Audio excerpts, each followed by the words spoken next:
Hello, today is July the 5th, 2020.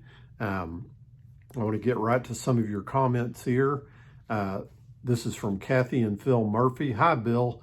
Do not respond to comments like wannabe friends. These are not nice people. Google it and read. Thanks for your useful information. I enjoy your videos. Well, thank you, Kathy and Phil Murphy. I'm still very, very new at having a YouTube channel, not used to interacting with people that come to a channel like this. And I wasn't aware that there was a problem with people that say want to be friends. I took it in the nicest way, but I'll beware of that in the future. Thank you. And thank you for your support and instruction. And the next comment comes from Yasser Zayeda. Hope I say your name right. Good luck, Bill, from Cairo. Very inspiring.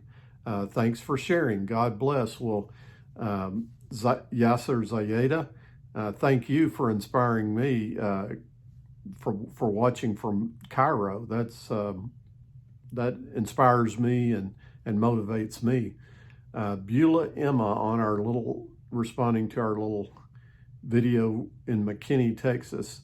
Watched your video interview with Dennis of Beat Diabetes and subscribed here. Great story. Thank you for sharing. Oh, thank you, Beulah, for subscribing. This next comment comes from Plumeria8357. Inspiring story. We need it. Good. Thank you. The next one comes from, I believe it's Benji3X, BENGE3X. The thing I disagree on, you've been diabetic longer than you think. The A1C, of course, is a big marker, but you could maybe likely have been in the 5.5 to 6 range for some time. I actually totally agree with you. I read your whole comment. You had a longer comment there talking about, the term being pre-diabetic and all that, and how things need to be done sooner, and that things get put off too long and damage is done before things could be done to alleviate things. And I agree 100%. I read every word of your longer comment before I was on video responding, and I agreed with everything you said 100%, and wanted to put that on video. I think I definitely myself was diabetic long before I got that A1C of 9.9. That, by the way, if you didn't pick up on it in my previous information, that A1C of a 9.9 was the first A1C I'd ever had done in my life. I was 62 years old at that time, 64 today. That was 18 months ago that I got that 9.9. And I'm positive I didn't go from perfect blood sugar to a 9.9 overnight. That developed over a long period of time. To be brutally honest, I wasn't as good as I should have been about going in for checkups. But when I did go in for routine checkups and blood work, an A1C was never run. It was only a fasting blood sugar that was done. And I did okay on those, but it had been several years since I had even had a fasting blood sugar run at my doctor's office. It was, and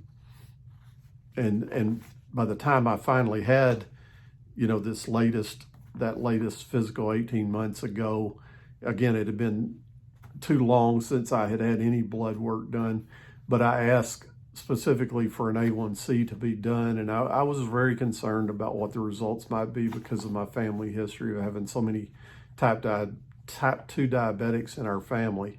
And the news was not good with a 9.9. I had braced myself for maybe a 7.6 and knew that would be terrible, but a 9.9 was devastating.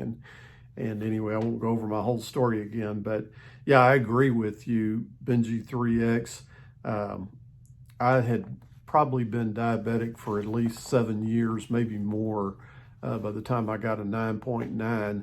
And, I could kick myself for not doing something sooner. But the moral of the story is, 4.5 months later, I was from a 9.9 to a 4.9 without medication, just by really taking charge of my diet and did all of that first 4 months without exercise. I try to get more exercise now, but your diet is huge. You know, what you eat can make a huge difference. And again, I won't go over my whole story there, but we don't disagree about anything, Benji 3, not in terms of the comments you made here. I agree. I was diabetic for a lot longer than that. And now Liz M, I love your videos, would love some recipe videos if your wife has time. I also have problems with my blood sugar levels too. Well, thank you, Liz M. We're working on that right now. My wife is a little bit shy about being on camera. I was too. But, you know, I recently came to the conviction that I probably could help some other people by telling my story. And also in my own office, I'm constantly asked what I did, and it's hard to explain it in 10 or 15 minutes that I have with people in the office. So I thought if I could document everything in videos, I could send people that asked me about it to my YouTube channel, and they could learn there. And also for my own children and eventual I don't have any grandchildren yet, but family history is a big deal. And so if my children and grandchildren can learn from my experience and watch these videos in the future, you know, all the better. That could help a lot of people. So, and apparently somebody's watching from Cairo, so that's amazing too. But anyway, next comment from ERE 2013. I had a question. If I work hard in dropping my A1C diabetes, will it help my eyesight too? Thank you for caring about us. I do care about you, and I'm not trying to be evasive in the answer to this question at all. It's just the answer is going to be kind of complicated because there are many things that can affect your eyesight, many things related to diabetes, and of course, things not related to diabetes can affect your eyesight, and improving your A1C may indeed help your vision, but it may not, depending on what the cause of your problem with your eyesight is. And again, I'm not trying to be evasive at all. I'm just trying to be thorough. One thing we do see with diabetics in our office is that sometimes before they know they're diabetic, or even if they know they're diabetic, if their blood sugar is way out of control, if it's bouncing all over the place, spiking like crazy and everything, their vision will suddenly get worse. And for an adult to suddenly have this change in vision where the glasses that they've been wearing all of a sudden don't seem right, or they can take them off and see better with them off than they can with them on. You know, if there's these weird sudden change, in other words, as an adult, the changes that the normal type of changes that you have in your vision are very slight, very small changes. And, you know, maybe you drop from seeing 20/20 to seeing 20/30 or something, but you don't drop to 2100 or 2200 overnight like that. And if you do, that's a red flag for us that you might be diabetic. Children can change real quickly, just like their shoe size and their height and everything else can change quickly. Adults shouldn't change that quickly unless they've developed cataracts or they're diabetic, those sorts of things. And so if your vision has suddenly gotten worse and your blood sugar is out of control as well, getting your blood sugar back to normal levels will improve. In other words, say the old glasses that worked fine for you before your blood sugar went out of control, if you get your blood sugar back under control, those same previous glasses may seem good again, you know, where they seemed like they weren't helping at all and you could see better without them and all this sort of thing. You know, you get your blood sugar back in line and it's, oh, these glasses are working again. What happened to the glasses? Not the glasses, it's your own body and your blood sugar and everything. So your question was, if you get your blood sugar in line, will it improve your eyesight? It may, it very well may. But if you have cataracts or glaucoma or some retinopathy, problems with cystoid macular edema or diabetic retinopathy, that's a little bit tougher and may not show the results that you're looking for there. But Anyway, I hope that wasn't too confusing, but we'll go on to the next question. That was an important enough question that I might have to do a separate video on that, but because I don't want to evade that question at all. But anyway, this next question or comment was on our video of Granbury. It says, thanks for sharing. I'll have to visit that area. It looks very interesting. That was Tim Shell Leo. And yeah, we really enjoyed Granbury for sure. That's only the second time we've been there. The first time we were just kind of passing through on the way from somewhere else. And we thought, oh, we got to come back here. And we were not disappointed. It was a great 4th of July in Granbury. Cat Lady writes, wow, Bill, big weight loss, especially when you compare the before and after pictures. So happy for you. Thank you, Cat Lady. Love your screen name there. And another one from Cat Lady. Thank you for recommending Dr. Bosworth. On your recommendation, I subscribe to her channel. I'm really enjoying your videos. Thanks for sharing.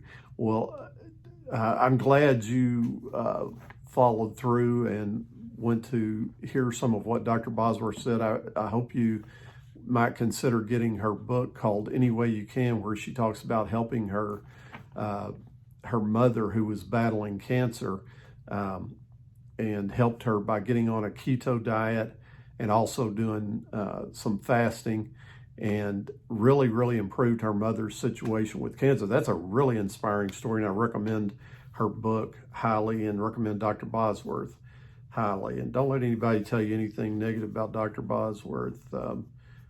Several years ago, there were some charges against her, but those were she was totally vindicated in that whole situation. The charges were dropped. There was nothing to that.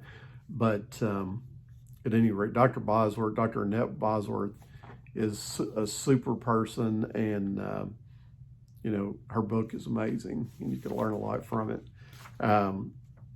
Again, on the Granbury thing, Paula Kuschel, I hope I say your name right. It sounds kind of German, and I lived in Germany for 3 years, and you're about to talk about German stuff, so I hope I didn't butcher your name there too bad.